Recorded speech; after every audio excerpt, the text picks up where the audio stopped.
ચલો નેક્સ્ટ દાખલો છે સ્વાધ્યાયનો 11.7. એક મોટા સ્ટીલના પૈડાને એક જ દ્રવ્યની બનેલી મોટી ધરી પર બંધ બેસતું કરવું છે. એક ધરી છે, આ રીતે એક ધરી છે. હવે પૈડું જે છે એ પૈડાને આ ધરીની ઉપર બંધ બેસતું કરવાનું છે. બરાબર, એ પૈડામાં એક છિદ્ર છે, એ જે પૈડું છે એમાં એક છિદ્ર છે. આ જે પૈડું છે આની પર લગાડવાનું, આ જે ધરી છે ધરીની ઉપર પૈડું છે આમ લગાડવાનું છે.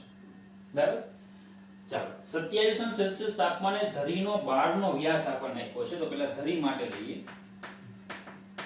ધરી માટે તાપમાન હું કહી દઉં T1 27 ડિગ્રી સેલ્સિયસ અને એનો વ્યાસ આપ્યો છે D1 8.7 સેન્ટીમીટર. 27 સેલ્સિયસ તાપમાને ધરીનો બહારનો વ્યાસ 8.7 સેન્ટીમીટર અને પૈડાના કેન્દ્રમાં રહેલ છિદ્રનો વ્યાસ, જે છિદ્ર છે એ છિદ્રનો વ્યાસ આપ્યો છે. તો અહીંયા લઈએ છિદ્ર માટે. બરાબર, એનો વ્યાસ હું એને D2 કહી દઉં 8.69 સેન્ટીમીટર. સૂકા બરફ વડે ધરીને ઠંડી કરેલ છે. હવે ધરીને ઠંડી કરવાની છે. હવે સમજો, આનો વ્યાસ જોવો તો 8.7, આ જે ધરી છે એનો વ્યાસ 8.7, છિદ્રનો વ્યાસ 8.69, મતલબ કે ડિફરન્સ છે ને, છિદ્ર નાનું છે, ધરી મોટી છે. તો હવે આ પૈડાને ધરી પર ચડાવી તો બે રીતે શક્ય બને. એક તો પૈડાને ગરમ કરો એટલે આ વ્યાસ વધે, ચડાવી શકાય. અથવા આને ઠંડી કરો એટલે એનું સંકોચન થાય તો પણ શું કરી શકાય, ધરી ઉપર પૈડું જે છે એને ફિટ કરી શકાશે. બરાબર, તો ધરીને ઠંડી કરવાની છે. ધરીના કયા તાપમાને પૈડું તેના પર સરકવા લાગશે, મતલબ કે ઉપર ચડી જશે. બરાબર, તો ધરીનું તાપમાન ગોતવાનું આપણે T2. બરાબર, કયા તાપમાને કે જેથી જે ધરી છે એ પૈડું જે છે એ ધરીમાં સરળતાથી ફરી શકે, મતલબ કે એની પર ચડી જાય, એમ આવી જાય. ધરી જે છે એ છિદ્રમાં જતી રહી. રેખીય પૂર્ણાંક આપણે આપ્યો છે. જરૂરી તાપમાનના વિસ્તાર માટે સ્ટીલનો રેખીય પૂર્ણાંક આપણે અચળ રાખવાનો છે, મતલબ કે તાપમાનમાં ફેરફાર થાય તો રેખીય પૂર્ણાંક એ અચળ રહે છે. એ આલ્ફા એલ આપણને આપ્યો 1.2 * 10⁻⁵. Alpha L 1.2 * 10⁻⁵ kelvin inverse. બરાબર, ચાલો હવે આપણે ધરીને ઠંડી કરવાની છે. તો ટૂંકમાં ફેરફાર બધો કેમાં છે, ધરીમાં છે. તો હવે જે આપણું સૂત્ર હતું કે delta L = alpha L delta T, આ સૂત્ર જો આપણે અહીંયા વ્યાસ માટે એપ્લાય કરીએ તો આની આગળ એક દાખલો ગણ્યો તો એમાં પણ આપણે પૈડા વાળો જે દાખલો હતો એમાં પણ આવું કરેલું. ડેલ્ટા D1, કારણ કે ફેરફાર ધરીમાં છે, delta D1 = alpha L D1 delta T. ચલો ડેલ્ટા T એટલે ધરીનું તાપમાન જે છે એ કેટલું છે, 27 છે. એ તાપમાન ઘટાડવાનું છે, T2 કરવાનું છે. તો તાપમાન T1 થી કેટલું કરવાનું, T2. 27 છે ઠંડી કરવાની કીધી કે નહીં, તો તાપમાન T1 થી કેટલું થવું છે, T2. તો અંત માઈનસ પ્રારંભ એટલે ડેલ્ટા T આવશે T2 - T1. ડેલ્ટા T જે આવશે એ શું આવશે, T2 - T1. ખબર? ઓકે, ચલો હવે અહીંયા અત્યારે ટૂંકમાં આપણે ડેલ્ટા T લખશું તોય ચાલશે. ચલો હવે ડેલ્ટા D1. તો ડેલ્ટા D1 માં સમજો કે ધરી જે છે ધરી એનો વ્યાસ આ થવો જોઈએ, ધરીનો વ્યાસ આટલો થઈ જવો જોઈએ. તો આ અંત કહેવાય આ પ્રારંભ. તો D2 - D1 બરાબર alpha L D1 delta T એવું અંત માઈનસ પ્રારંભ T2 - T1. હવે D2 - D1 = alpha L D1 T2 - T1. તો T2 - T1 ને કરતા બનાવો એટલે આવશે D2 - D1 ના છેદમાં આલ્ફા L D1.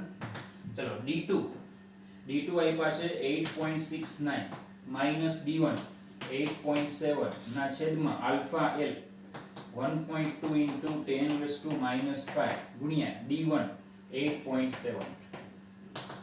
ચલો આ આખું ફાઇનલી આ ઉપરથી જશે 0.01 એના છેદમાં જે આને એમ જ રાખો 1.2 * 10⁻⁻⁵ સોરી -5 * 8.7 એટલે આ જે છે આખું ટોટલ થઈ જશે -0.123957 * 10⁵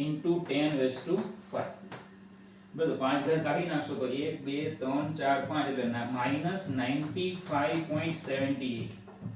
આ થઈ જાય T2 - T1 -95.78. 78 તો આપણે શોધવાના છે T2 ને કરતા બનાવો એટલે -95.78 પ્લસ T1 -95.78 પ્લસ T1 27 એટલે T2 આપને મળી જશે -68.78 ડિગ્રી સેલ્સિયસ। તો જો ઠંડુ કરવાની વાત કરી હતી કે નહીં, તો -68.78 ડિગ્રી સેલ્સિયસ તાપમાન સુધીને ઠંડી કરો, ધરી જે છે ને તેટલી બધી ઠંડી કરો, ત્યારે શું થશે? પૈડું જે છે એ ધરીમાં પૈડાના છિદ્રમાં ધરી છે એ સરળતાથી બંધ બેસતી થશે અને પૈડું એની પર શું કરી શકશે? ફરી શકશે, બરાબર? એને એટલે તાપમાન સુધી ઠંડી કરવી પડે। તો આગળ જે પેલો ગાડાના પૈડાનો દાખલો હતો એની જેવો જ સેમ છે અને એની જેવો જ ગણ્યું છે, બરાબર?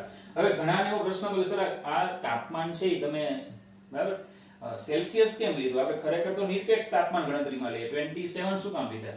કેલ્વિન માપક્રમ પર લેવું જોઈએ। પણ હવે સમજો, અહીંયા તમે આ બધી કિંમતો મૂકો છો તો આ તમને 95.78 તમને શું મળે? તાપમાનનો ફેરફાર મળે છે, બરાબર? સેલ્સિયસમાં અને કેલ્વિનમાં તાપમાનનો ફેરફાર સરખો જેવો આપણે થિયરી ભણી છે, ખબર પડે? મતલબ કે જો તમે અહીંયા 27 એડ કરશો એનો મતલબ કે તમે આ ફેરફાર સેલ્સિયસમાં લીધો છે, અને જો 27 વત્તા 273 કરશો તો કેલ્વિન થશે, તમને આ જવાબ કેલ્વિનમાં મળશે।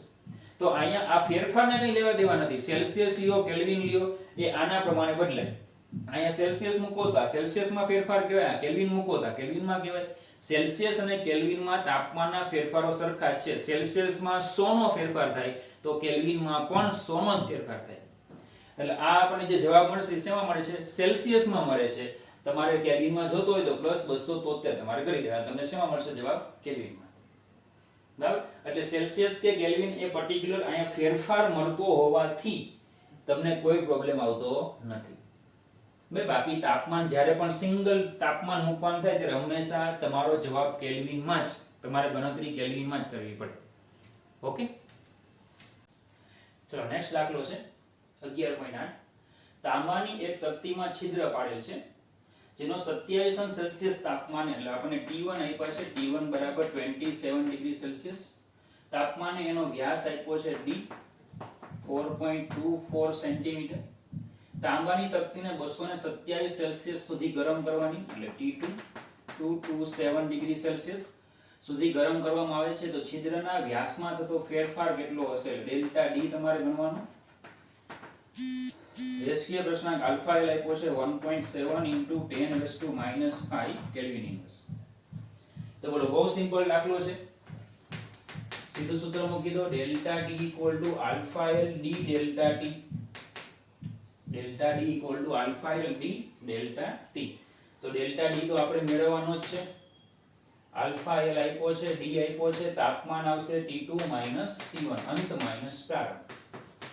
તો ડેલ્ટા D = ચલો આલ્ફા એલ 1.7 * 10⁻⁵ D 4.24 T2 227 - 27 એટલે 1.7 * 10⁻⁵ પ્લસ 4.27 પ્લસ બોલો આ 200। હવે જો, હવે આપણે એમ થાય સેલ્સિયસ ને કેલ્વિનમાં નહીં ફેરવાના, તો હવે સમજો આને કેલ્વિનમાં ફેરીને અહીંયા લખ્યા હોત ને તો યાદ આવે 200, કારણ કે સેલ્સિયસ નો ફેરફાર અને કેલ્વિન નો ફેરફાર કેવો હોય? સેમ જ હોય।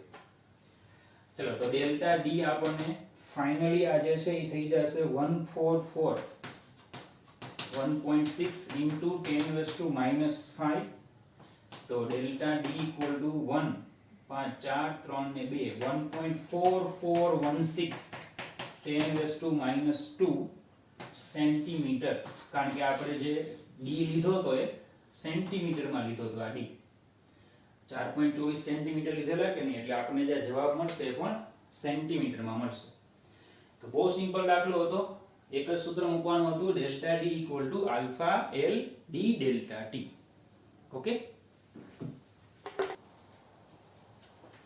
ચલો નેક્સ્ટ દાખલો છે સ્વાધ્યાયનો 11.9। 27 સેલ્સિયસ તાપમાન એટલે તમને T1 આપ્યા છે, T1 27 ડિગ્રી સેલ્સિયસ, T1 તાપમાન આપ્યું છે, 1.8 મીટર લાંબા એટલે લંબાઈ આપી છે L = 1.8 મીટર। પિત્તળના તારને બે છેડે બે દ્રઢ આધારો વચ્ચે અલ્પ તણાવ સાથે જડિત કર્યો છે. એટલે બે આધારો છે દ્રઢ, એમની વચ્ચે તાર જે છે એને જડિત કરી દીધો છે.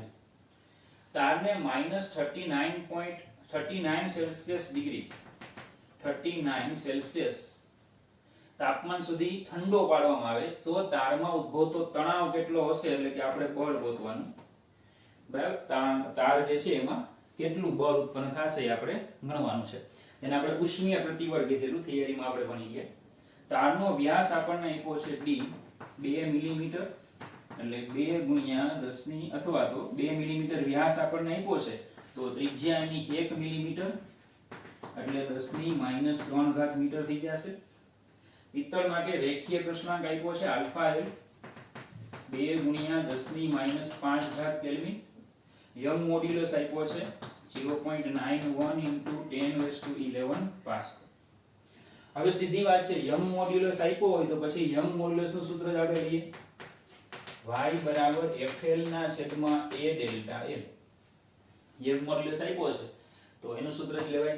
યંગ મોડ્યુલસ તમને ખ્યાલ જ હશે, ચેપ્ટર નંબર 9 ઘણો ટાઈમ થઈ ગયો આપણે ભણી ગયા. પ્રતિબળના છેદમાં વિકૃતિ એનો જે ગુણોત્તર આવે એમાં રેખીય પ્રતિબળના છેદમાં રેખીય વિકૃતિ એને આપણે કહેતા યંગ મોડ્યુલસ. ફાઇનલી આવતું fl ના છેદમાં a ડેલ્ટા l. એમાંથી આપણે મેળવવાનું છે f, તો f ને કરતા બનાવો y a delta l by l. y a બરાબર પાઈ r સ્ક્વેર અને ડેલ્ટા l એટલે alpha l l delta t ના છેદમાં l. l કેન્સલ થાય તો y pi r square alpha l delta t. ચલો f equal to y pi r square alpha l t2 minus t1.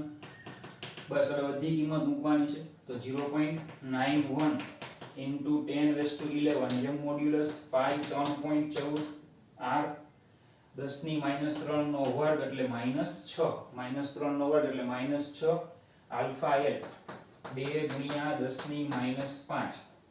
ચલો તાપમાન T2 T1 તો -39 -27. બરાબર, T2 T1 કરશું તો -39 -27 એટલે આપને મળી જશે f equal to ફાઇનલી જે આપવું છે બરાબર એ તમને મળશે બરાબર -377.17 આટલું મળશે. તો f equal to -3.7717 into 10⁻²ન્યૂટન. તો જો ખાલી મૂલ્ય લઈએ તો 3.7717 into 10⁻² ન્યૂટન આટલું તણાવ લાગશે ખાલી મૂલ્ય. તો પ્રશ્ન છે કે ઋણ નિશાની શું કામ આવી? તો જોજો, ઋણ ચિહ્ન તારમાં સંકોચન નું સૂચન કરે છે. શું છે? ઋણ ચિહ્ન જે છે એ તારમાં સંકોચન નું સૂચન કરે છે. કારણ કે સમજો, જો તાપમાન 27 થી માઈનસ કરો છો ને, તાપમાન ઘટાડો છો, તાપમાન ઘટાડો એટલે શું થશે? સંકોચન. તાપમાન ઘટાડો એટલે શું થાય? સંકોચન થાય. તો ઋણ નિશાની તાપમાનમાં શું કરે છે? સંકોચન. તાપમાન જે છે ઘટાડવાથી સંકોચન, તાર જે છે અંદરની બાજુ શું થાય? આમ ખેંચાય છે. પ્રસરણ નથી થતું પણ શું થાય? સંકોચાય છે. ઓકે, તો સિમ્પલ દાખલો જોતો, યંગ મોડ્યુલસ ઘણા સમય પછી આવ્યું. ઓકે, ચાલો નેક્સ્ટ દાખલો છે સ્વાધ્યાયનો 11.10. 50 સેમી લંબાઈ અને 3 મિલીમીટર વ્યાસ વાળા, ચલો ધ્યાન આપજો,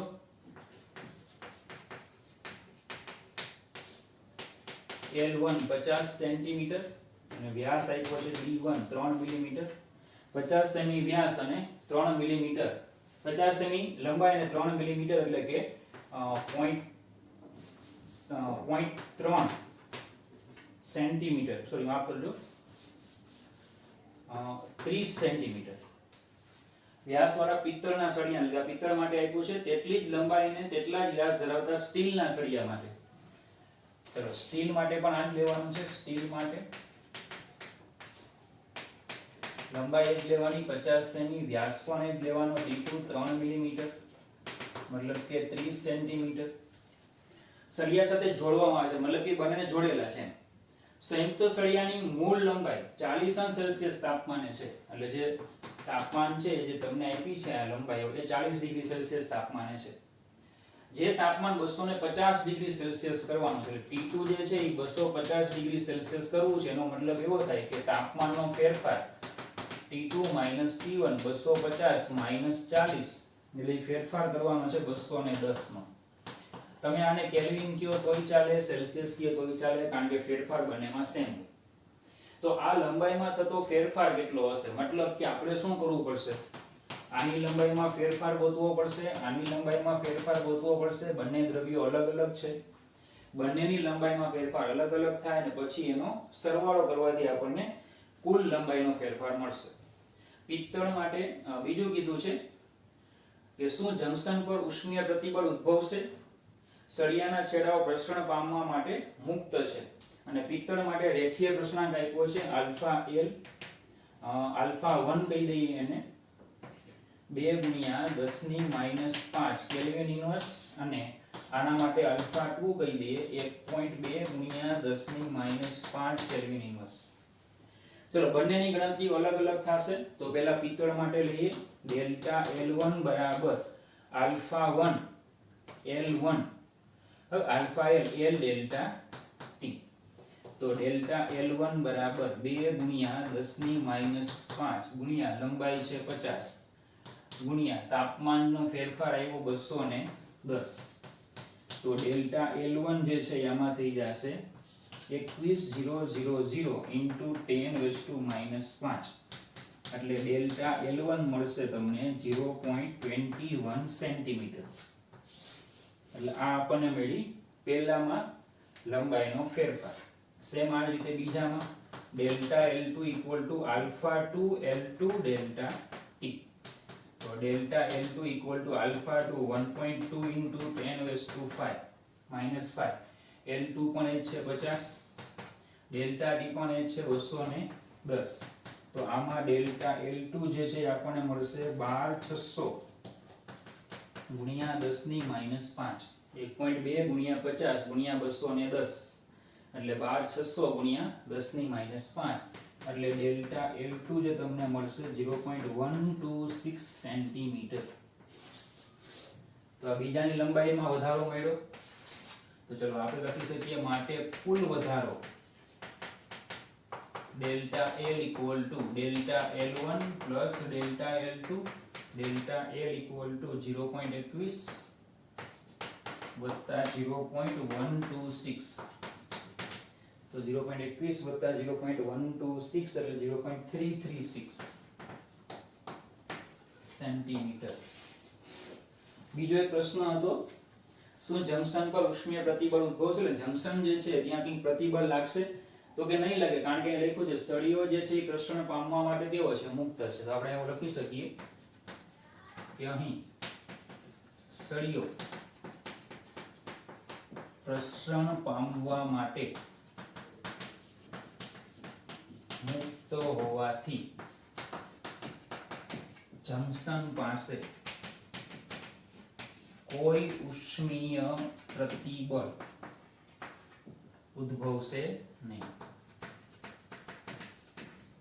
બરાબર. એના જે આપણે જે સળિયો છે એના બંને છેડાઓ કેવા છે? મુક્ત છે. બંને છેડાઓ જે છે એ મુક્ત છે પ્રસરણ પામવા માટે. અને પ્રસરણ પામવા માટે છેડાઓ મુક્ત હોય તો કોઈ પણ પ્રકારનું ઉષ્મીય પ્રતિબળ ઉદ્ભવતું નથી. ઓકે, ચાલો નેક્સ્ટ દાખલો છે. થોડો અલગ પ્રકારનો દાખલો આપ્યો છે. ગ્લિસરીન માટે કદ પ્રસરણાંક આપ્યો છે આલ્ફા V 49 × 10⁻5 કેલ્વિન. જો તેના તાપમાનમાં 30 ડિગ્રી સેલ્સિયસ નો વધારો એટલે ડેલ્ટા T 30 ડિગ્રી સેલ્સિયસ છે, તમે એને 30 કેલ્વિન પણ લઈ શકો, ફેરફાર છે, વધારો છે. તો તેની ઘનતામાં થતો આંશિક ફેરફાર એટલે ઉપર ફેરફારના છેદમાં મૂળ ઘનતા આ આપણે મેળવવાનું છે. પ્રતિશતમાં લખો અથવા તો એમને નોર્મલ આંકડામાં, બરાબર, પણ ડેલ્ટા ρ / ρ0 આપણે મેળવવા છે. હવે સીધી વાત છે કે ગ્લિસરીનનું તમે તાપમાન વધારશો એટલે શું થશે? એનું કદ પ્રસરણ થશે. બરાબર, ગ્લિસરીનનું તાપમાન વધારશો તો કદ પ્રસરણ થશે. ધારો કે ગ્લિસરીનનું પ્રારંભમાં કદ જે છે એ V0 છે અને અંતમાં કદ V થાય તો V બરાબર પ્રારંભ વત્તા વધારો. પ્રારંભમાં કદ એનું V0 છે અંતમાં કદ એનું કેટલું થાય છે v, તો પછી કદ પ્રશ્નાંક કદ અંતિમ કદ એટલે પ્રારંભ હોય એમાં જે વધારો થયો હોય તે, તો v બરાબર v0 વત્તા, ચલો આ લખાય alpha v v0 delta t, કારણ કે અહીંયા શું આવે પ્રારંભમાં હોય આવશે.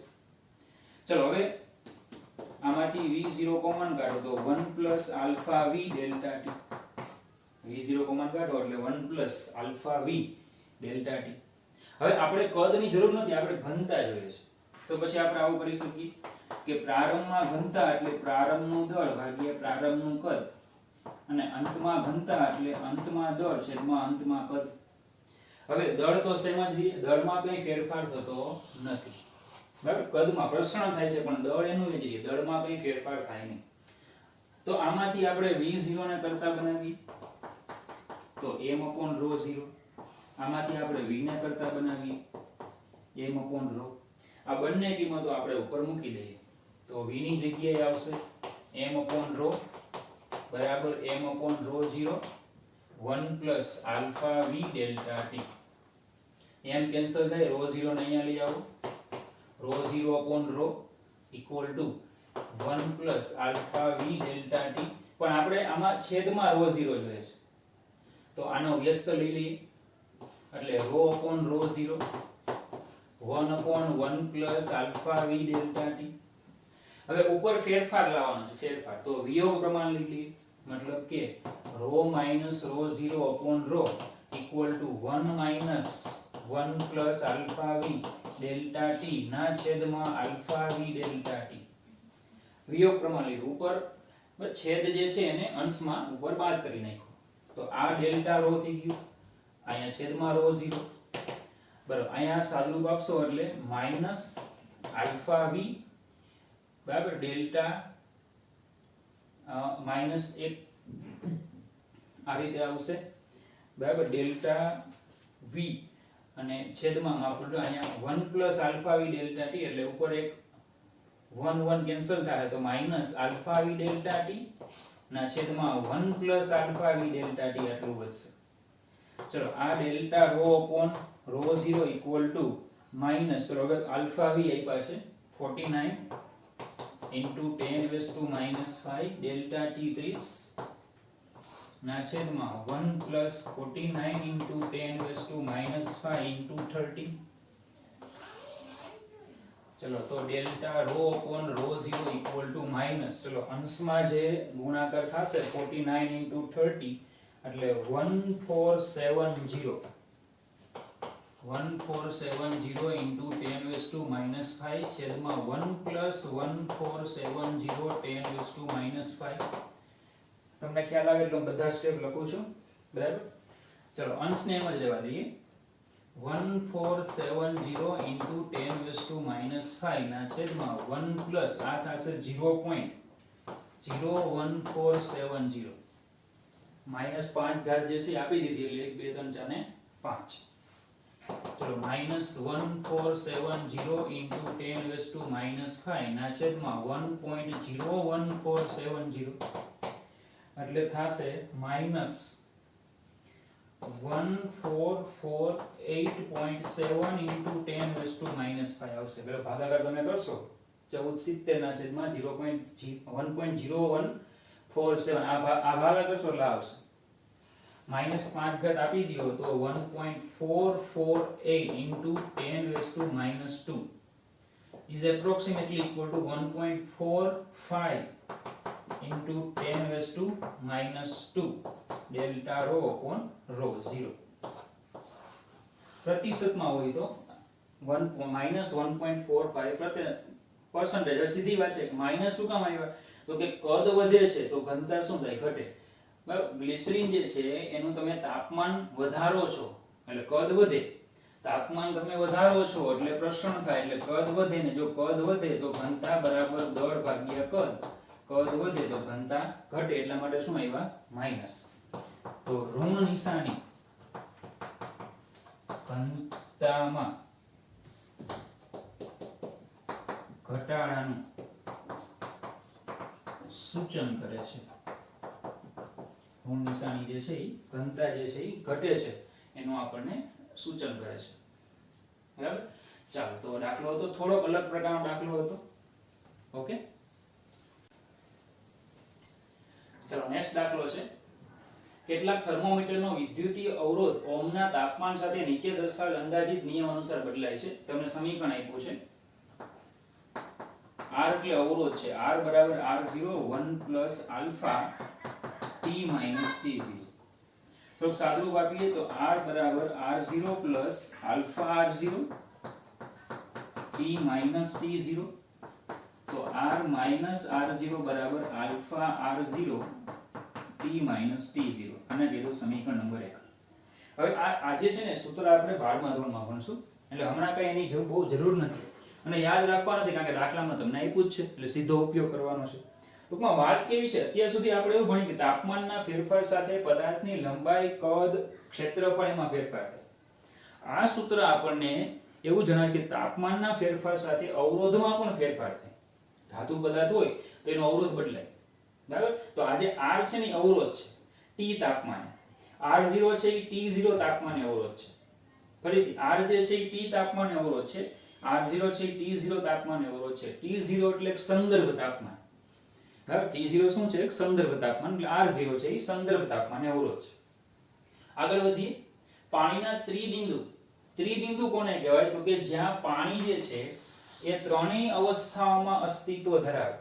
ત્રણેય અવસ્થાઓ, ઘન, પ્રવાહી અને વાયુ, એ ત્રણેય અવસ્થાઓ સહ અસ્તિત્વ ધરાવતી હોય એને પાણીનું ત્રિબિંદુ કહેવાય.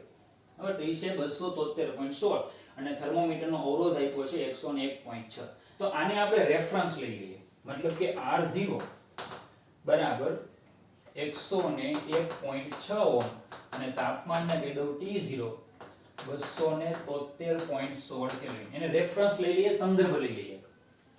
તો આ થઈ ગયું આપણું સંદર્ભ તાપમાન, આ સંદર્ભ અવરોધ. તો સીસાના સામાન્ય ગલન બિંદુ, ચલો આને હું T1 કહી દઉં, 600.5 કેલ્વિન પર એનો અવરોધ એને હું R1 કહી દઉં, 165.5 ઓહ્મ. આ જે તાપમાન છે ત્યારે અવરોધ આટલું, તો થર્મોમીટરનો અવરોધ 123.4 ઓહ્મ હોય ત્યારે તાપમાન કેટલું, એટલે T2 ગોતવાના.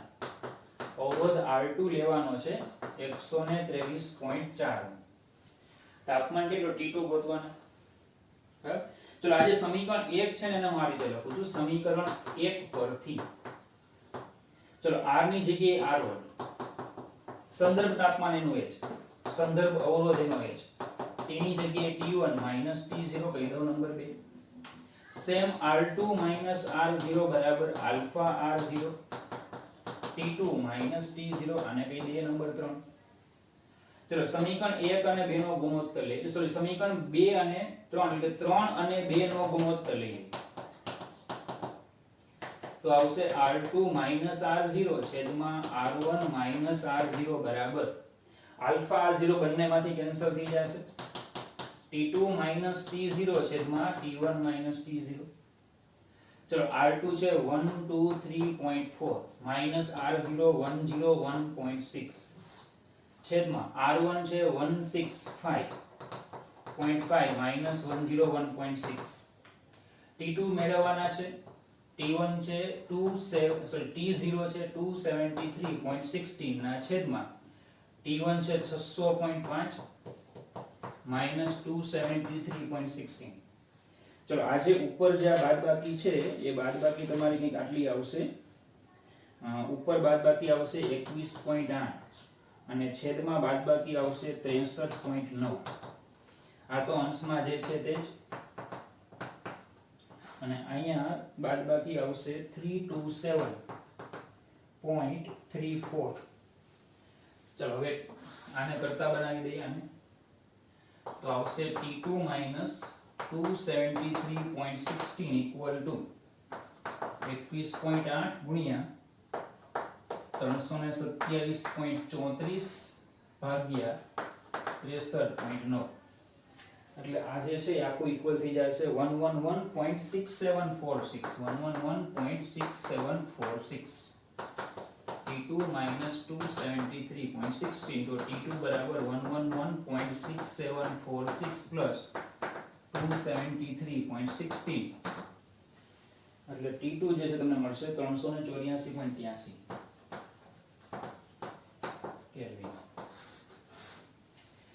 મેઇન છે ને આમાં સૂત્ર હતું આ. એ સૂત્ર તમારે જો યાદ રહીએ તમારાથી તો આ સૂત્ર યાદ રાખવાનું, કારણ કે 12મા ધોરણમાં આવશે ત્યારે પણ તમારે યાદ જ રાખવાનું છે, કારણ કે કોઈ સાબિતી નથી. આનુભવિક સૂત્ર છે કે તાપમાન સાથે અવરોધ કઈ રીતે બદલાય. બરાબર?